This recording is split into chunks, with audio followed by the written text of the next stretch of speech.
हाँ, ये किसको मार रहे हैं?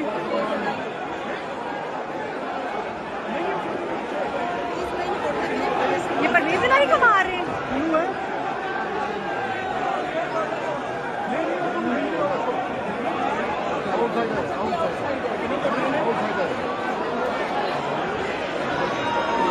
वो परवेज इलाही को ले गए हैं।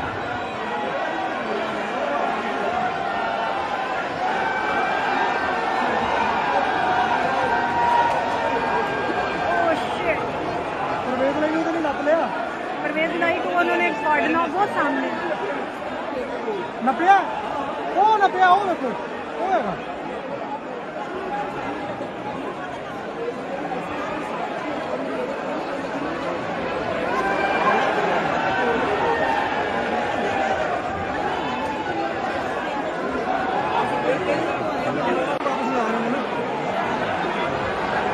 हाँ, ये किसको मार रहे हैं?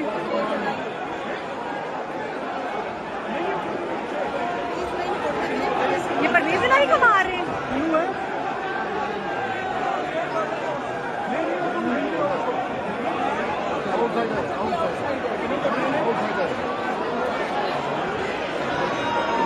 वो परवेज इलाही को ले गए हैं।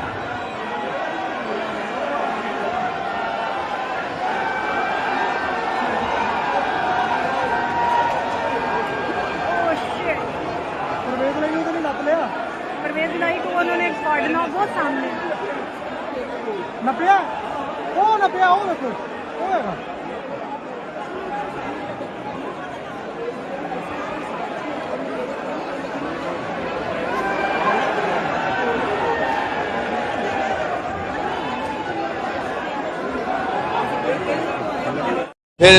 फिर आमिर चांडियो साहब हैं, उन्होंने रोका, वो भी जख्मी है, बुरी हालत है उनकी।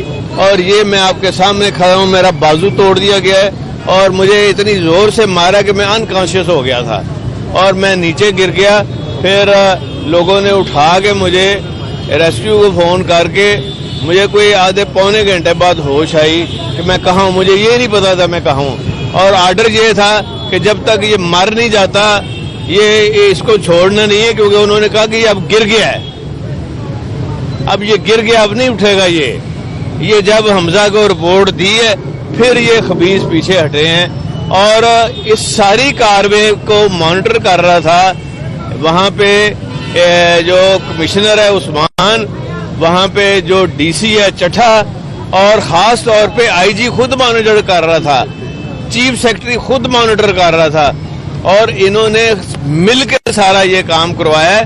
और जो भी इन्होंने किया है ये इलीगल है। असेंबली की तारीख में कभी नहीं हुआ कि पुलिस को बुलाया जाए और फिर कार्रवाई तो हाउस के अंदर हुई नहीं है।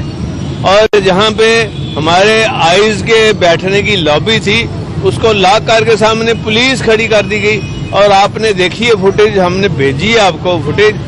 तो गोया कि ये सारी कार्रवाई इलीगल की गई है और जो मुझ पे तशद्दुद किया है। हम आए हैं, हम ये नहीं कहते कि हमारे लिए रात को आधी रात को अदालतें खोलें, हम चाहते हैं कि दिन की रोशनी में हमें इंसाफ मिले।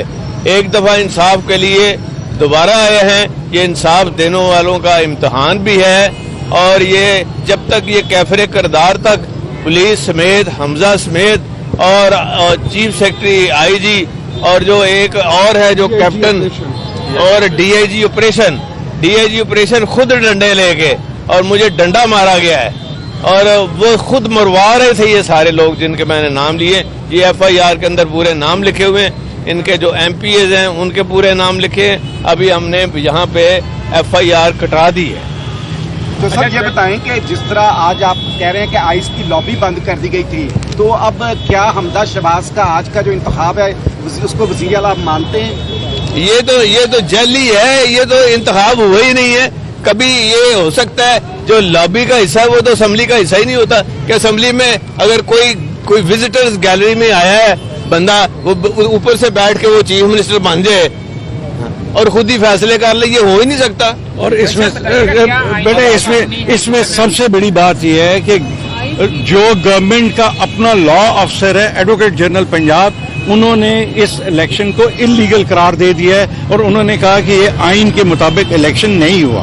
बताइएगा, आज का जिस तरह राज साहब कह रहे हैं कि आईनी कानूनी कोई हैसियत नहीं है इस इलेक्शन की, आपके स्पीकर के इख्तियारात बहाल हो चुके हैं आज। वो तो खत्म हो गया ना, अब मैं स्पीकर हूँ, अब मैं कस्टोडियन ऑफ द हाउस हूँ, क्योंकि वो कार्रवाई खत्म हो चुकी। इसकी कार्रवाई थी कि इलेक्शन कराना, जो भी इसने कराया जल्दी वो अपनी नजर में करवा के चला गया है। अब आइंदा से कल से मैं हूँ कस्टोडियन ऑफ द हाउस, मैं फैसले खुद करूंगा कि आगे का लाए अमल क्या हो। क्या असेंबली जो है इसका जो जरूरी नोटिफिकेशन है इंतखाब का वो करेगी या रोक लेगी, क्योंकि आप कह रहे हैं कि ये जाली इंतखाब है और अब आप स्पीकर हैं। नोटिफिकेशन उस चीज का होता है कि जब कोई चीज हुई ही नहीं है, किसकी वजूद ही नहीं है, तो नोटिफिकेशन कैसा। और फिर 69 ये आर्टिकल देखे, ये भी साफ लिखा हुआ है, आर्टिकल 69 है कि आप असेंबली की कार्रवाई को चैलेंज नहीं कर सकते और असेंबली के स्पीकर या उसका कंडक्ट या कानून साजी में सुप्रीम कोर्ट के फैसले हैं वहां दखल नहीं दे सकते।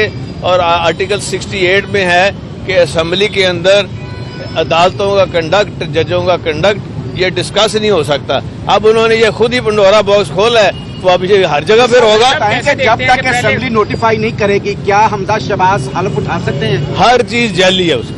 डॉक्टर साहब कैसे देखते हैं, पहले कौमी असेंबली और अब पंजाब असेंबली, अदालतों के जरिए फैसले कराए जा रहे हैं जबकि अवाम सड़कों पर एहतजाज में है, कैसे देखते हैं कि इनकी क्या आईनी और कानूनी हैसियत होगी? मेरी नजर में और अवाम की नजर में, कानून की नजर में इनकी हैसियत है ही नहीं है, कोई इनका वजूद ही नहीं है, आइन की नजर में नहीं और आइन की नजर में भी नहीं है। बस ना।